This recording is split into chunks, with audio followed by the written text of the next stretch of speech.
Secundaria tercer grado. Matemáticas.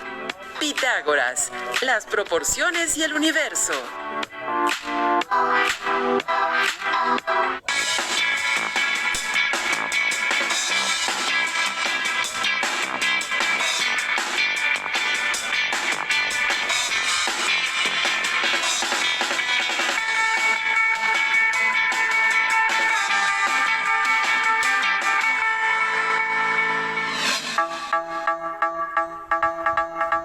Bienvenidas y bienvenidos alumnas y alumnos de tercer grado de secundaria. Me da mucho gusto que nos acompañe en una sesión más de Aprende en Casa para la asignatura de matemáticas. Mi nombre es Julio Carrillo. En esta ocasión nos acompaña una gran celebridad. ¿Qué digo celebridad? Filósofo y matemático de la antigua Grecia. A esta persona se le considera como el primer matemático puro. A la fecha, se conservan algunos de sus teoremas y postulados, particularmente en geometría y aritmética, dos ramas de las matemáticas. ¿Saben de quién se trata? Ni más ni menos que de Pitágoras de Samos. Creo que tenemos problemas con la señal. No, ya está. Es un gusto dedicar la sesión para compartir acerca de su vida y obra. Bienvenido. Vaya, veo que sabes mucho de mí. Gracias, maestro Julio, por la invitación. Es un gusto compartir por este medio y a la distancia.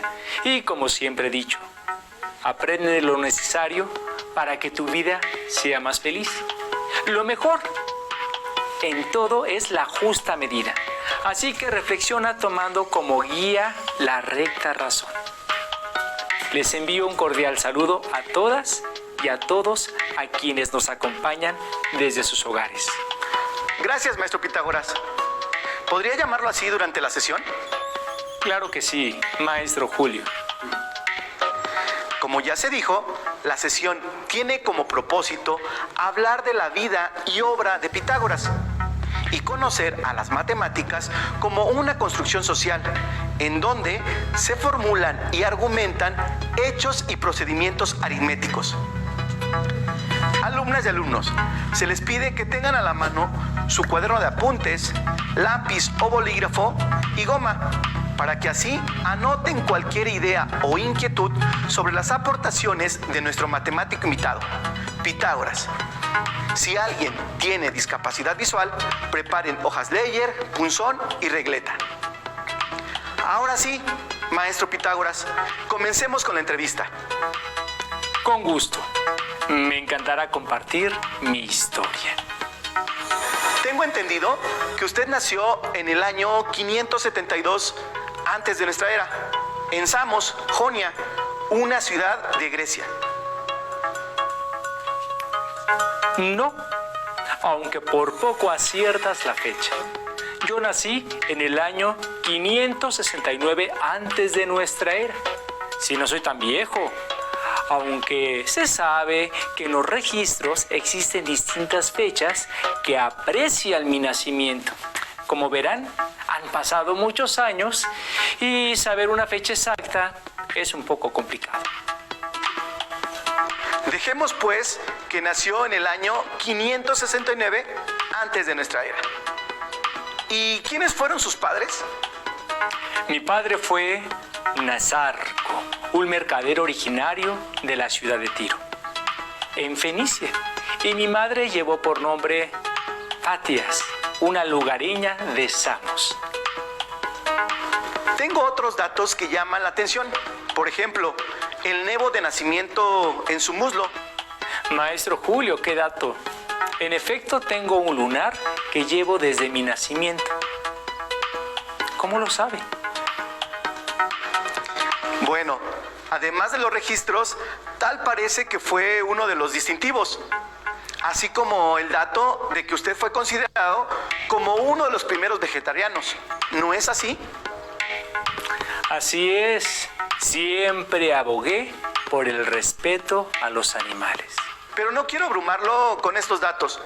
Estoy seguro de que a las alumnas y alumnos les interesa conocer más sobre su niñez. Pasé mis primeros años en Samos, pero viajé mucho con mi padre y aprendí a tocar la lira, a recitar a Homero y, por supuesto, a escribir poesía. En mi juventud. Y tuve a 3 mentores filósofos quienes fueron gran influencia para mí. Uno de ellos fue Tales de Mileto, que, como indica su nombre, era proveniente de Mileto. En aquel entonces habré tenido entre 18 y 20 años. Tales de Mileto despertó en mí un gran interés por las matemáticas y la astronomía. De hecho, él me aconsejó viajar a Egipto para aprender más sobre estas asignaturas. Además, su pupilo Anaximandro tuvo influencia en mí, en mis ideas sobre la geometría y la cosmología en varios de mis estudios. Entonces, maestro Pitágoras, ¿Tales de Mileto le aconsejó viajar a Egipto? Así fue. Y permítame sumar que mi maestro Tales de Mileto calculó la altura de las pirámides a partir de la longitud de su sombra. Esto, por supuesto, fue durante un viaje que como mercader realizó a Egipto. Además de matemático, Tales de Mileto fue un mercader. Precisamente, estos viajes le permitieron expandir su interés por viajar y al mismo tiempo transmitirme ese entusiasmo. Al estar en Egipto, visité varios templos y tuve la oportunidad de participar en debates con sacerdotes que eran personas especialistas en distintas asignaturas. Y ese entusiasmo por viajar creció y creció. Bien dices, maestro Julio. Además de estar en Egipto, visité Arabia, Babilonia, Crotona, Fenicia, Italia, Judea, Metaponto. Pero un momento, ¿cómo iba a dejar a un lado la India? Llegué hasta la India. Ahora entiendo. De todos esos lugares fue conociendo distintos modos de vida. El ser vegetariano, el secretismo, el rechazo por las ropas confeccionadas con animales y una vocación por la pureza. Sí, porque no solo me adapté a cada lugar, sino que adquirí nuevos hábitos y costumbres de los lugares visitados. Constantemente procuré una educación que comprendiera distintos tipos de conocimientos y una correspondencia con el universo mitológico. Maestro Pitágoras, sé que en Egipto usted fue preso y llevado a Babilonia. Es verdad, el rey de Persia, Cambises II, invadió Egipto y después de ganar la batalla de Pelucio en el delta del Nilo, la resistencia egipcia se desplomó y fui tomado como prisionero. Esta experiencia me sirvió para perfeccionar mi estudio en aritmética, música y otras ciencias en las que los babilonios eran expertos.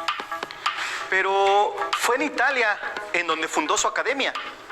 Llegué a la ciudad de Crotona, en la Magna Grecia, ubicada al sur de las ciudades, estados que hoy se reconocen como Italia.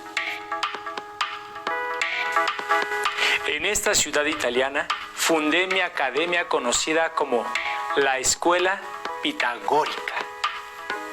En ella eran aceptados hombres, mujeres y nos asignamos el título de los Mathematicoi, que significa los conocedores, porque considerábamos que la realidad es de naturaleza matemática.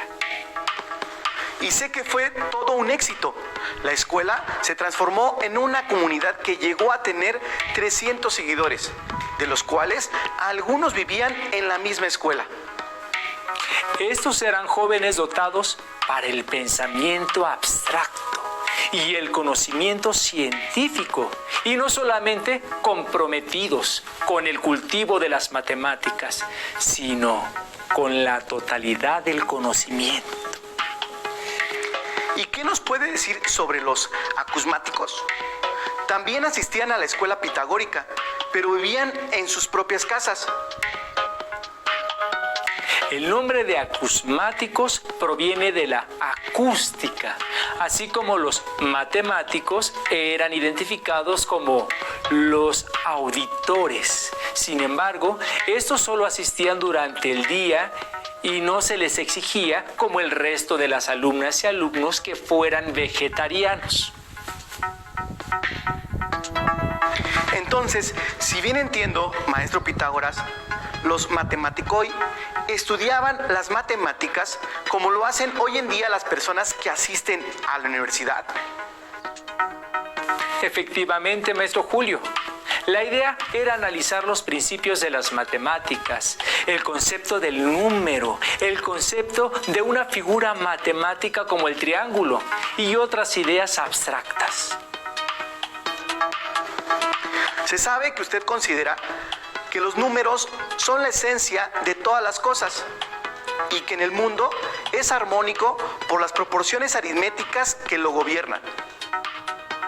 Y se sabe bien, mis discípulos se dedicaron a descubrir las propiedades y relaciones numéricas para establecer analogías entre los números y las cosas. El producto de su esfuerzo científico tuvo como resultado una mística numérica que influyó en todo el mundo antiguo y puso la última piedra en un largo proceso, la fundación de las matemáticas como ciencia. Oh, esto es muy interesante. Incluso Aristóteles, tiempo después, subrayó que... Adelante, maestro Julio. Los pitagóricos, habiendo sido educados en el estudio de las matemáticas, creían que las cosas son números y que todo el cosmos es una escala y un número. Aristóteles comprendió mi pensamiento. Maestro Pitágoras, se creía que no existe correspondencia entre la música y las matemáticas. Pero ¿qué nos dice sobre esta relación armoniosa? La palabra música tiene su origen en el término griego musiké, que se traduce literalmente como el arte de las musas. Para formar una sonora y agradable melodía están presentes las matemáticas, que se revelan en dos observaciones. La primera es sobre el sonido que produce una cuerda pulsada. Este sonido depende de la longitud de la misma cuerda. Y la segunda es sobre los tonos armoniosos producidos por las cuerdas vibrantes de la lira, cuando las razones de las longitudes de las cuerdas son números enteros. Estas proporciones sé que pueden ser extendidas a otros instrumentos y que además empleó la música como un medio para apoyar a los enfermos. Y ya que evocas ese tema, maestro Julio, me gustaría saber si puedo compartirles uno de mis resultados matemáticos, el teorema de Pitágoras. ¿Tú lo conoces? Claro que sí. Su teorema, conocido por el teorema de Pitágoras, establece la relación de igualdad entre la suma de los cuadrados de los catetos de un triángulo rectángulo y el cuadrado de su hipotenusa. Y bien dices, se identifican como catetos a los dos lados que conforman el ángulo recto de un triángulo rectángulo, mientras que la hipotenusa es el lado opuesto al ángulo recto de este triángulo. Como ya se imaginarán, estas palabras que dan nombre a los lados del triángulo provienen del griego. Cateto tiene su origen en el término catetos, que deriva de kotos, que significa recto o conforme, es decir, que cae en perpendicular. Hipotenusa proviene de hipoteinousa, que significa fuertemente tensada. De este modo, al tensar fuertemente la cuerda para trazar una circunferencia, la hipotenusa es el diámetro de la circunferencia y esta produce un vértice en el ángulo recto del triángulo rectángulo. Por lo tanto, el diámetro subtiende el ángulo recto. Maestro Pitágoras, en cuanto a la relación que establece el teorema, ¿qué significa el cuadrado de la hipotenusa y el de los catetos? Excelente pregunta. Para cada uno de los catetos y la hipotenusa del triángulo rectángulo se construye un cuadrado geométrico sobre el lado. Después, los dos cuadrados de los catetos son recortados y rearmados para formar un cuadrado idéntico que se formó en la hipotenusa. En consecuencia, la suma de los dos cuadrados de los catetos es igual al cuadrado de la hipotenusa. Entonces, al decir el cuadrado de los catetos, ¿no pensaba usted en el número multiplicado por sí mismo? No, eso es porque utilizamos la geometría para obtener el teorema. Sin embargo, es sabido que actualmente se conoce una expresión matemática para este teorema. Sí, la expresión matemática es: sean A y B catetos de un triángulo rectángulo y C la hipotenusa, se tiene que A al cuadrado más B al cuadrado es igual a C al cuadrado. Interesante, maestro Julio. Ahora, el teorema tenía un uso práctico inmediato del que se desprende la primera y más esencial de las propiedades. Servía para determinar perpendicularidades. En un triángulo rectángulo, el cuadrado de la hipotenusa es igual a la suma de los cuadrados de los catetos, porque los catetos son perpendiculares. Maestro Pitágoras, sabemos que del teorema se deducen tres corolarios o formulaciones posteriores de aplicación práctica y verificación algebraica. ¿Podría decirnos cuáles son? Empleando el lenguaje algebraico que me mostraste porque antes no existía en mi época, la primera es A es igual a raíz cuadrada de C al cuadrado menos B al cuadrado. La segunda es B es igual a raíz cuadrada de C al cuadrado menos A al cuadrado. Y la tercera es C igual a raíz cuadrada de A al cuadrado más B al cuadrado. Entonces, en esa época, ¿cómo hacían sin el teorema? En la antigua Grecia, un arquitecto que tuviera la necesidad de comprobar si dos paredes eran perpendiculares, utilizaban cuerdas repletas de nudos equidistantes, el instrumento empleado para medir longitudes. Con ella, el arquitecto marcaba 3 unidades en una pared y 4 unidades en la otra. Las paredes demostraban ser perpendiculares siempre que hubiera 5 unidades entre los extremos marcados. Puedo suponer que, de este modo, un problema de medición de ángulos que resultaba difícil se reducía a la verificación de una relación entre longitudes, lo cual era más práctico. Interesante aplicación, maestro Pitágoras.